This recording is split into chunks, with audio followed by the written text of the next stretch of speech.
Hello everyone, this is Dr. G. Anita Hepsiba, Department of Chemistry, Dr. S.N.S. Rajalakshmi College of Arts and Science, Coimbatore. In this video series, we'll be talking about the natural dyes. In the first lecture, we'll be studying about the sources of natural dyes. Textile industry is all about colors. Coloration of textiles can be done in many different ways. There are ways by which we can color by using chemicals and synthetic dyes, and there are also ways by which we can use natural sources for dyeing.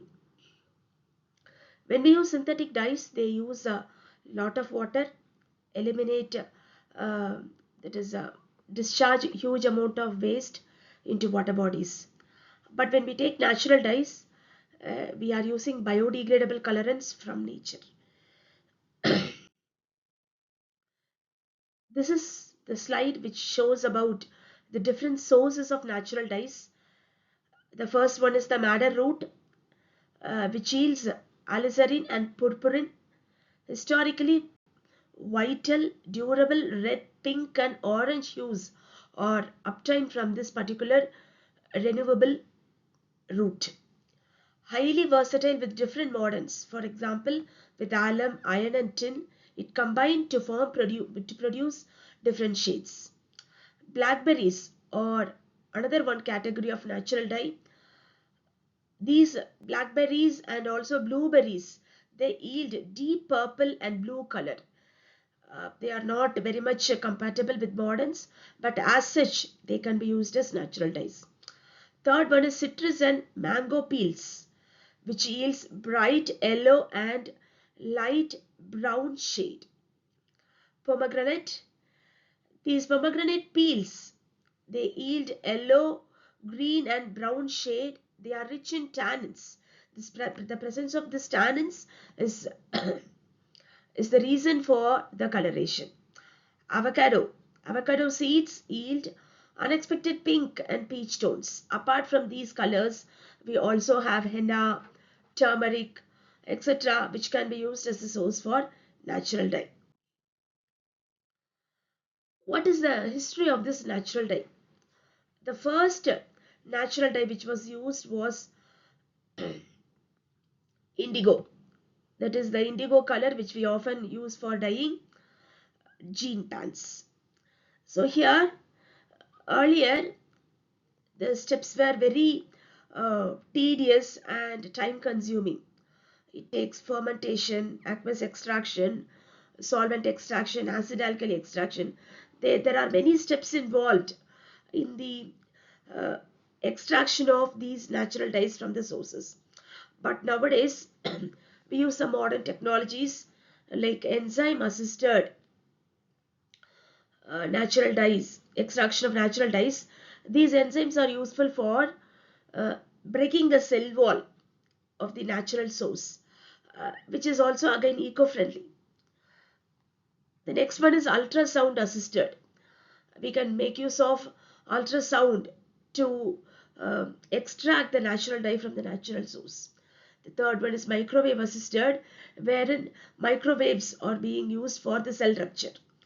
And supercritical fluid can also be used for the extraction of. When you look at the concept of natural dye, these natural dyes are non-toxic and hypoallergenic, so they can be used for very sensitive people to wear and for even for baby clothes. They are 100% degradable, biodegradable. They get naturally decomposed without polluting the aquatic ecosystems. Unique aesthetic appeal. It gives very soft feel without any or else very dark shades. They get a very appealing feel to the user, and also uh, they have a sense of deep traditional practice like that is we can make use of handloom and also for black printing, block printing, etc. What are the problems related? Low color fastness. Since the use of chemicals is reduced, it results in very low color fastness. The shades are not or else reproducible, and also lack of standardization. We cannot assume or else standardize many things. Shelf life degradation. The dye solution gets attacked by microbes. Environmental constraints also for commercialization. When you take these biological pigments, what is the reason for using certain or else natural products alone as colors? Why not others? Some of them used or only cause stain. They are not used as pigments. When you take when you take and analyze all those natural colors, you find some specific chemicals which are present. For example, when you take pomegranate, mango, citrus fruits, they contain flavonoid and tannins, which are reason for the yellow shade and the brown shade. Anthocyanins, which contain cherry, plum, avocado, which is the reason for the reddish, brownish, etc. And the deep pigments like blueberry, blackberries, blueberries, grapes, they get dark shades.